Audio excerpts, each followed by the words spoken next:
I'm really tired, but for some reason I was pulled to tell the story. So here we go.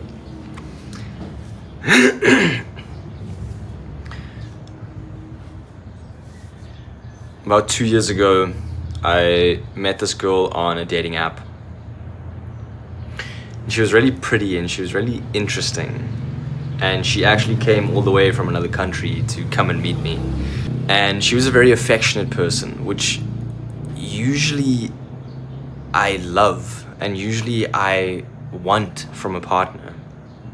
But she had this very specific way of being affectionate, which was one of the things she would do was she would come right up in my face and she would speak to me in this like very cutesy, lovey way, but like right in my face like this, like in my like literally face against face kind of thing.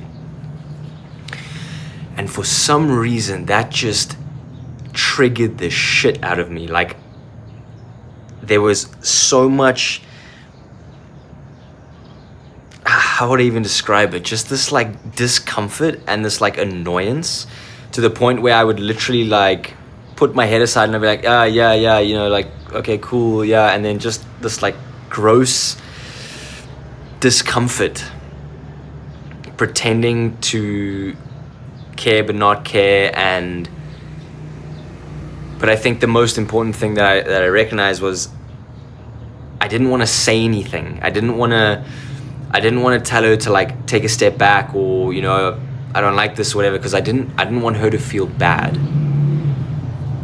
I didn't want to hurt her feelings. I didn't want her to feel rejected, I guess. But because of this, it would keep happening, right? She would come up in my face every time and I would get this like frustration, I would get this discomfort, and I would get this like, this is too much in my space right now. And the one time like my version of snapping is the feeling just came out of me. I put my hands on her shoulders and I just, without any sort of like anger or aggression or anything, I just moved her back. And she stopped and she looked at me and she was really confused. And I could see, and I know if that was me, that I would feel hurt by that. I would feel rejected. And in some ways, it was almost like a worse reaction than saying something. Because I literally like put my hands on her shoulders and was like, moved her back. Like actionably telling her to like get away from me. And that really stuck with me because, you know, I felt way worse about that than I did about any of the things in my head that I wanted to say. So I decided to figure out where that was coming from. And this is something I'm able to do is, you know, use these moments of trigger to really understand where they come from and then do some shifting with them. So I sat with that and I was like, what is that feeling that's coming up inside of me? And why is it there? You know, and I sat with the feeling and I identified, and I was like, okay, there's this like feeling that comes up in my stomach and my chest. There's this grossness. There's this frustration. There's this almost like, yeah, I'm being trapped. I'm being cornered. Somebody is just like crossing into my space, and I have no choice around that. And as I was feeling into this feeling, this memory came up inside my head from when I was young. And when I was about, it must have been like 7 or 8 years old, maybe even earlier than that, I can't remember.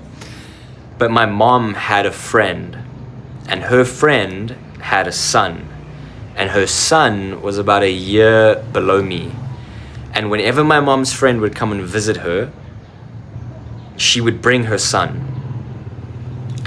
And this kid, maybe not anymore, and maybe it was just that we didn't get along, but this kid would be so fucking annoying, where he just had way too much energy, no boundaries, jumping off of walls, and almost like a beautiful confirmation that the situation I was facing currently was linked to the past. Was this kid had his signature move, which was to come right up in my face and try and annoy me even more. But I'm not even exaggerating, the one time he was annoying me so much and crossing my boundaries and like testing me so much, and I'm not proud of this, but I picked up my pocket knife that I had as a kid, I pushed him up against the wall and I held it at his throat. And I was like, leave me the fuck alone. And that was the only time where, and only for like 15 minutes, he actually left me alone.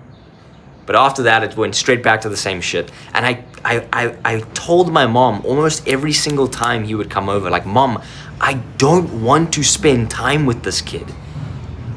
He is so annoying. And I don't think I could express it well enough at that time, but he was so annoying. But more than that, I had no boundaries. My boundaries were being crossed. I didn't have my own space. I wasn't allowed to tell this kid to stay away from me. And every time I did, he wouldn't listen. Until that one point where I held a fucking knife against his throat and he listened for 15 minutes. And my mom's response would be, she basically explained their whole family dynamic and how his dad had left him and he doesn't have many friends at school, which I wasn't fucking surprised about. But sorry, that was mean. But he didn't have many friends at school, and she just, especially the way she said it, she basically was telling me that I need to be his friend. That I might understand what that could be like, and that it was therefore my responsibility or job to be his friend, to put up with his annoyance. And I realized as this memory came back and as I went through it, that there was a very real belief planted in me, which was this idea of like, I can't set boundaries for myself because that might make the other person feel bad. And furthermore than that, is that the smaller boundaries won't work, and that it has to get to something more intense for it to be a boundary that's actually listened to. And in a way, my mom was also like, not intentionally, but like guilting me into forcefully being his friend. So I also felt like I didn't really have much choice, and that it was my job or responsibility to make sure other people were okay, and even if it was at my own expense. So I did some shifting within this belief, within this memory. I really asked myself, what did I need in that time? And I gave myself what I need. This is like an inner child work reparenting tool. And I came out of that situation with a really different perspective around boundaries. And I think it was like the day after, or maybe 2 days after, I went up to this girl who I was like seeing. And once again, she comes up into my face to be sweet and cute, and I fucking knew that the whole time, that she was just being sweet, that she was just being cute, right? And she's standing in front of me, and my heart starts beating faster, and I'm all these thoughts about how she's gonna react and how I'm gonna make her feel so bad, and I'm gonna, she's gonna feel rejected and blah blah blah blah blah. It's like spiraling in my head, and I'm like, you know what, but I have to do it because I already know how I did the other way, and the other way doesn't work. And I say to her, I care about you and I really appreciate you. I just want to let you know that when you come up in my face like that, it makes me really uncomfortable. It makes me feel like I don't have my own space. And that sends me into this kind of like space where I feel like I need to disconnect from you. And I don't want it to be like that. Would you be okay with especially in this situation and any situation, that if I feel uncomfortable, would you be willing to just take a step back, or would you be willing to give me some space, or just like slow things down in a way that allows me to feel comfortable to try kind of like meet you in that space?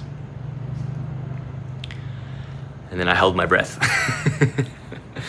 And I was like, fuck, she's gonna feel so bad and she's gonna feel rejected, and she's like, sure, thanks for letting me know.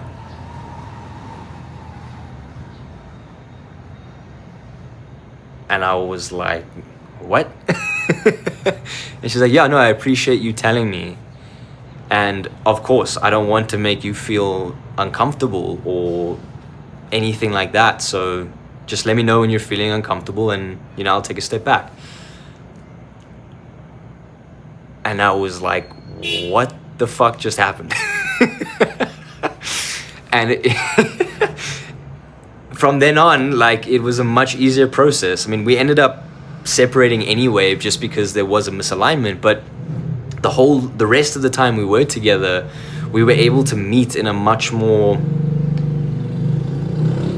harmonious way, where I could still push myself to be uncomfortable, which is what I need to do, but not to the point where I literally go into like a defensive response and then react by like pushing her back, you know what I mean?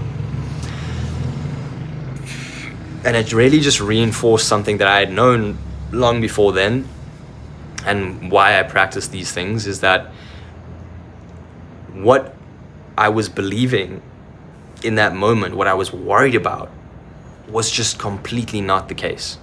And it was completely derived from this earlier past experience.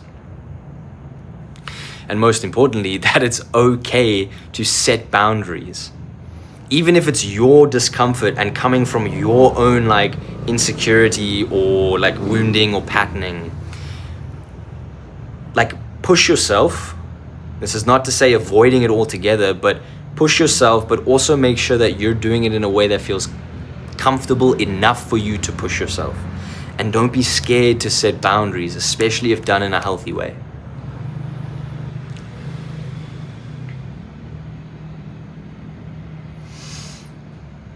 Yeah. I hope that resonates in whatever way it needs. I felt pulled, shared the story. Awesome.